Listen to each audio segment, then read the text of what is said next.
the Golden Gate lives Ansel Adams, musician, mountaineer, writer, teacher, photographer.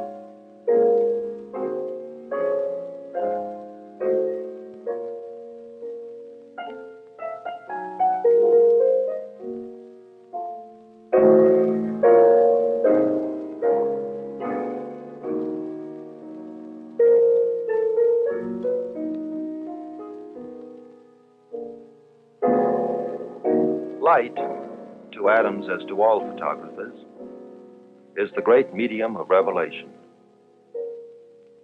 Through its moods, noon brilliance, first light, dawn, through the illusion of substance, snow, charred wood,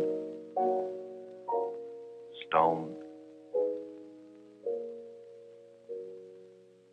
and the magic of a place and a moment, he conveys universal experience.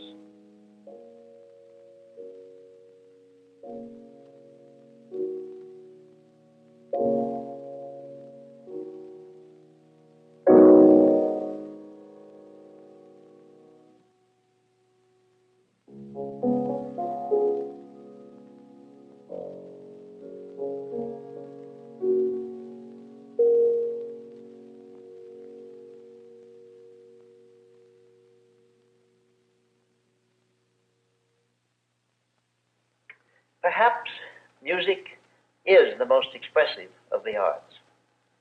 However, as a photographer, I believe that creative photography, when practiced in terms of its inherent qualities, may also reveal endless horizons of meaning. Hi, I'm Dorothy Pacella, and welcome to the January 2019 edition of Thrive. We're very excited to have you with us today.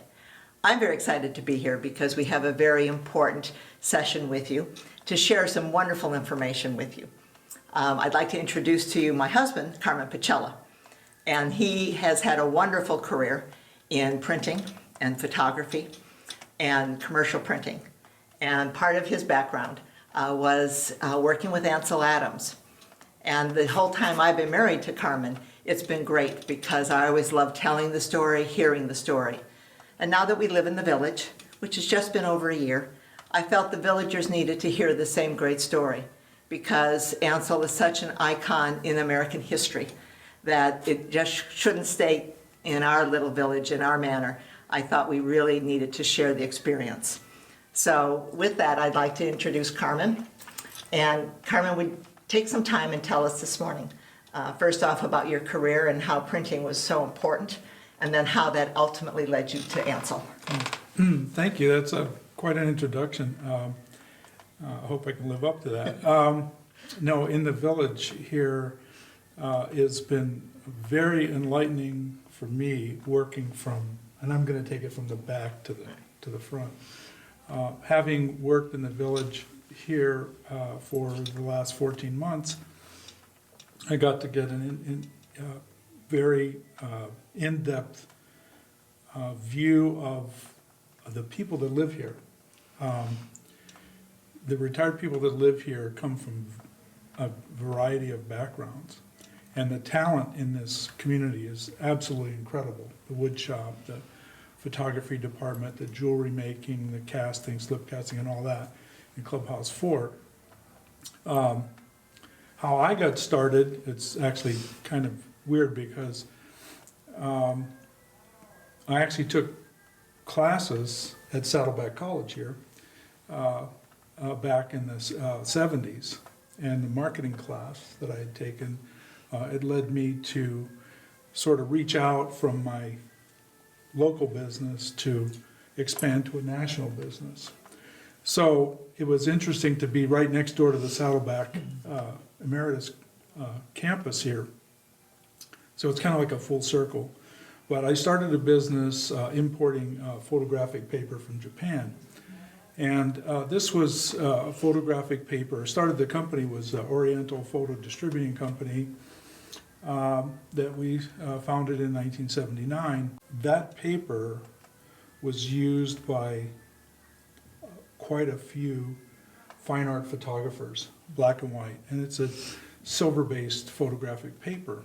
So in expanding this product line in the photographic world, I decided to look at the customers that were using the product.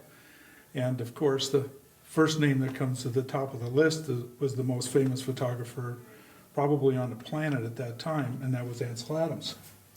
AA, top of the list, alphabetical order, number one photographer on the planet. So I picked up the telephone and I dialed his telephone number in Carmel. And lo and behold, his photographic assistant answered the phone, and it turns out that he was a former customer of mine, and that's John Sexton. Just prior to that, I was selling photographic products, printers, enlargers, cameras, lenses, darkroom equipment. And I became kind of a darkroom guru at the time because I was involved with it so deeply. And so John Sexton answered the telephone, and when we connected on the phone, it was like, old school week. So he invited me up, and that's how I got to get in the door. Mm-hmm. And purely from an artistic viewpoint was to meet with Ansel, because he was the very top, and I wanted to, pick his brain, obviously, to find out how we can begin to market our products on a national basis. He was a very personable person. He was just a great guy. He was basically like a scientist. He had developed a system for measuring light and making images, and it was called the zone system, and it's still in use today by many photographers. But on the other hand is the artistic view of the image in visualization before you make the photograph. It has to do with composition primarily. That's the essence of photography. So you've got composition and you have light. And he was controlling the composition and he was controlling the light. The light, how it reaches the film, and how the film then transposes into printing into a darkroom, which is, that's the third leg of the stool, is the actual execution of the print, the actual making of the print. And as we talk now in photography, we speak of the external event, which is, we'll call it scenery. It's everything that happens outside in time and space, and people go snap, snap, snap, and recording things for their own memory in the future. And contrasting with that, in the creative work, is the internal event, the thing that happens inside your mind when you see the photograph. And as Stiglitz had said, that when someone asked him about creative photography, what is creative photograph? He said, I merely go out into the world, I want to make a photograph. I come across something that excites me. I see the picture in my mind's eye, and I make the photograph. And then I give it to you as the equivalent of what I saw and felt. The whole key lies very specifically in seeing it in the mind's eye, which we call visualization. And the picture has to be there clearly and decisively. And if you have enough craft, if you've done your homework and your practice, you can then make the photograph that you desire. Ansel printed all of his own prints. He didn't have anyone else make prints for him. He made every print, and that included the test prints and everything else. He printed everything, and then he developed it, and then he had his assistant take it from the developer to the stop, fix, wash, and post-production. He worked every day. When he wasn't out photographing, he was in his dark room, which was attached to his home. It was the back a good-sized portion of his home in Carmel, right at Point Lobos. He would take visitors at the end of the day. So certain days would be through appointments or what have you. He would have social visitors, and they would come to visit him, pay their respects, and bow down to the Great One. And Virginia would meet him with vodka on the rocks at the end of the darkroom door, and that's what you did when you visited with Ansel. You had a vodka on the rocks. You sat there by his grand piano and would sit there and have a chit chat. It was very social, but also very technical. There would be times where we would be talking shop in the darkroom, and it was very interesting watching him print. You know, all the rest of us photographers at the time, they're all wannabes, you know, Ansel Adams wannabes, and they want to try and emulate that look of the silver print, the final print. But when you're in there, it's like, I guess it's kind of like a religious experience. And I'll just leave it at that. It was quite interesting. So it was technical. You know, we got to talk a lot about how different products work and how they react to different developers and different So you were films. able to spend time with him in the dark room? Yes. So not only did you have a cocktail at 5 o'clock, but you also were in the dark room? Yeah, we talked shop. We worked around a lot. He was very. The only way I can describe it is a very open person, and he would just share lots of information and be very open about it. A lot of people wonder what visualization means. It's an awfully long word, but what you have to learn is that the lens sees, the camera sees, very differently from the eye, and you have to learn, train yourself to see as the camera sees. In other words, that you see the final picture in your mind's eye. And when you have that, then you go through a series of steps to place the camera and the point of view and the lens, proper selection of the lens, depth of field, all of that. And also considering the values, exposure, and development of the negative. And with a lot of practice, all of this becomes automatic. So you might very readily think that you're never to get a picture done because you had to do so much thinking about it. But actually, it is a very quick and instinctive process. There was no secrets. It was all open. Whatever he did, he typed it up with his typewriter, and he printed it, and he shared that information with a lot of people. So it wasn't like top secret stuff that was going on in the darkroom. Do you think that characteristic that he had of being very open had an influence on his photography? Because he was not restricted, he didn't have a lens all the time.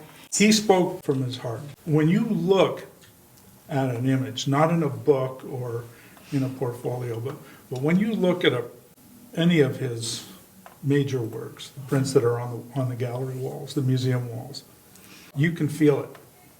You can honestly, I mean, if you're a photographer and you've been there and you know what it takes to get an image, to make an image like that, you feel his soul. So his soul his heart and soul is put into it, amongst others. I mean, he told me, I asked him a long time ago, one of the first meetings, if I could use his name in any of our publications. And this is how open he was. He said, yeah, you can use my name as long as it's along with other photographers that are doing the same types of photography. They called it fine art photography, and it's silver-based. And so I had a whole list of many photographers that were not quite in his level, but very close to it, or just down below the level, and that's how we used his name in our advertising and publications. People that follow him, that followed his footsteps, or that were enthralled in his teaching, will always come down to that. You're writing the composition, and then you're performing it on the actual printing. Right. So, yeah, that is inherent in almost any of those photographs. I mean, when you take a digital camera or an iPhone or whatever, camera phone, and you're capturing images,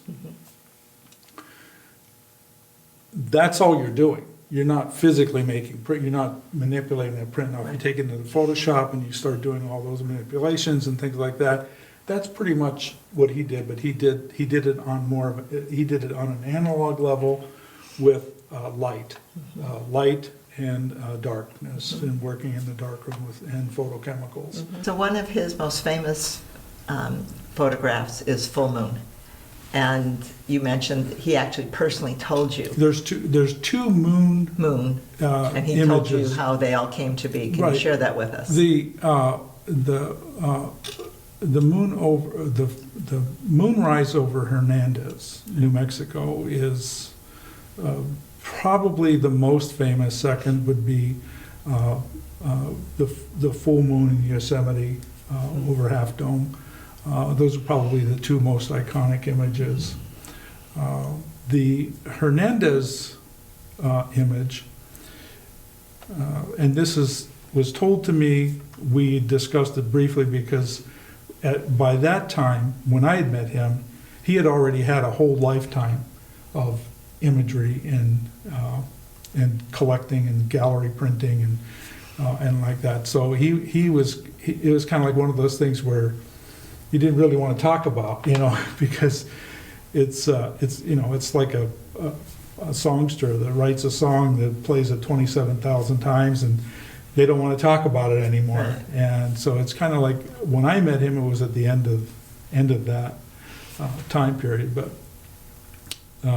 it was an image that normally in making an image, and especially with Ansel, they do a tremendous amount of visualization and visualization, thinking about the print before you make before you capture the image onto the film, onto the negative. So his time was always spent setting up the image, Right. getting it all ready and waiting, or even day ahead of time or 2 days ahead of time, checking the sunrise or the sunset, the range of light is the terminology. But so Hernandez, he didn't have that time to do that because it was a spur of the moment thing, driving from one job to another job, and he didn't have the time and to do all of the work necessary to capture that image. And what a lot of people don't realize is that image is not captured the way, it's captured, but then later, at the time he was making the image, he didn't have time to do the right metering, and he just had enough time to get the composition done because he was driving. There's an interesting story with this. Coming back to Santa Fe after a funeral day up in the Sharma Valley, and I looked out the window of the car, and here was this scene. Well, this is extraordinary. So I practically ditched the car, and I had companions with me. And I started yelling, get me the 8x10, get me the tripod. But I had to take the front part of the lens off and put it on the back of the shutter. Meantime, the sun was going behind clouds in the west, and I was getting panicky, and I couldn't find the exposure meter. And it was very tricky. So the only way I was able to control it, well, I happened to know how bright the moon was in terms of candles per square foot, which is 250 approximately.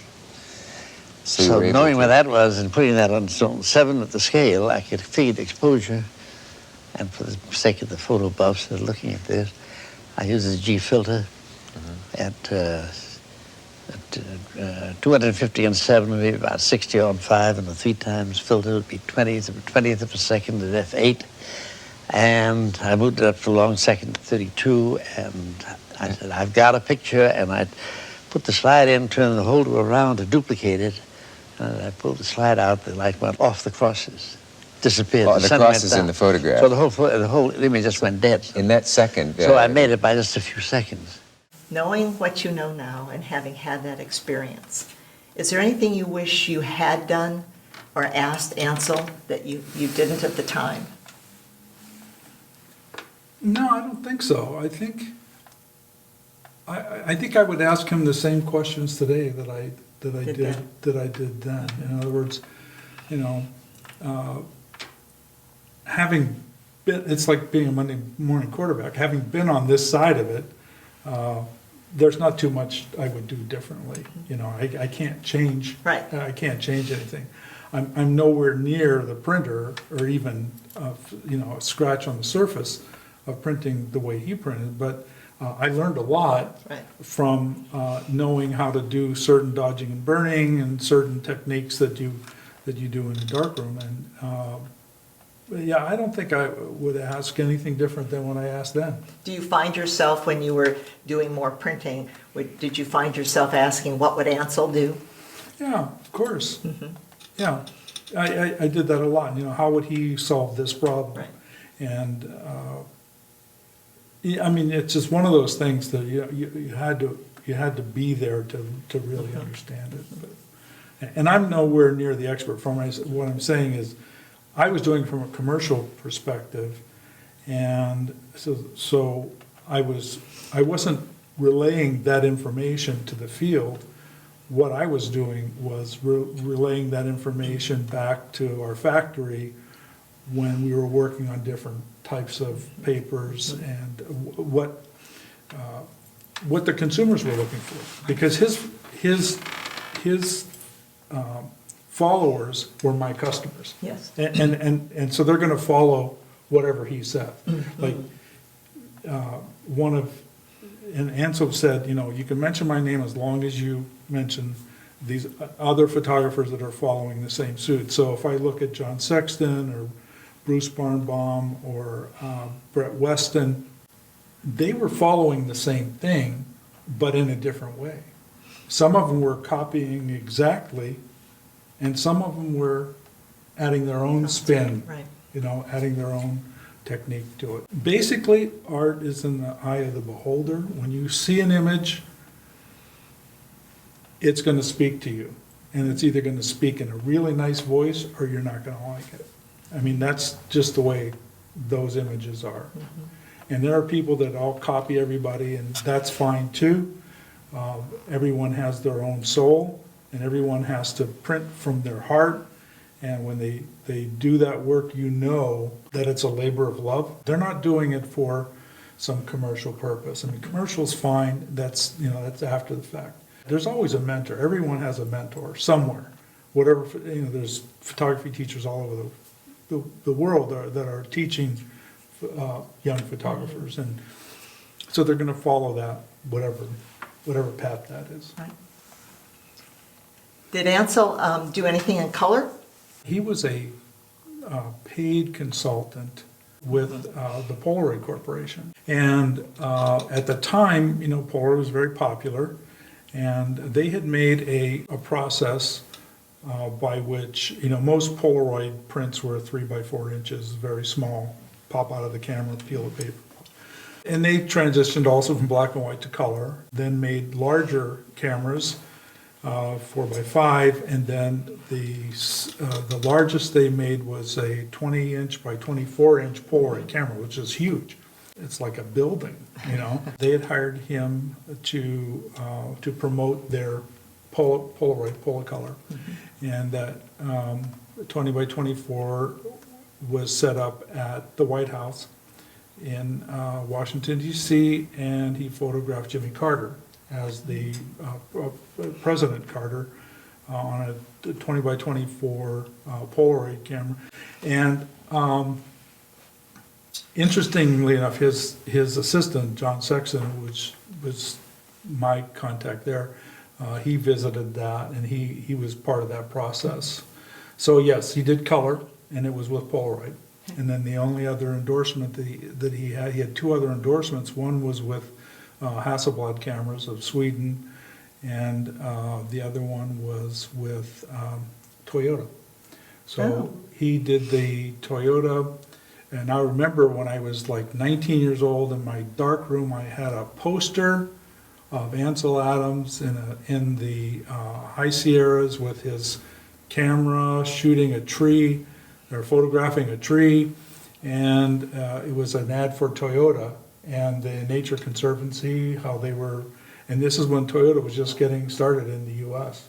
So it's a real historical, I don't have the poster anymore, obviously, but I had that poster. So those were his endorsers. So he was endorsing Toyota, Hasselblad, and Polaroid. Wow, great. Great. Well, that was a great experience. Well, I've never been interviewed by my wife, which is kind of interesting. Thank you, dear. You did a great job.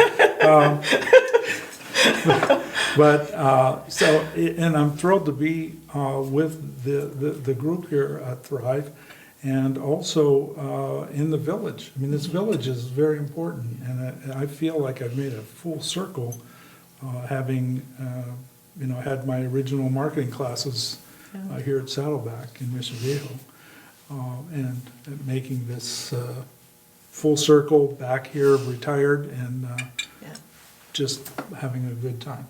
It's interesting listening to you talk about his history with trees and Yosemite and what have you. I can't help but think here at the village how much fun he would have had looking at all 30,000 of our trees. And he should have retired here, even though it was Carmel, that's okay. But this would have been his second choice, to be able to photograph all of our beautiful trees. The number and variety of trees that we have here in the village is totally amazing. Yeah.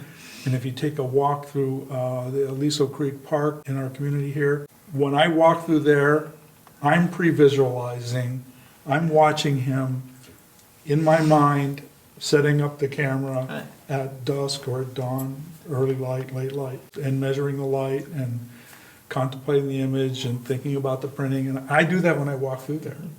And it's like, I don't know how many years later, 40 years later, still thinking that way.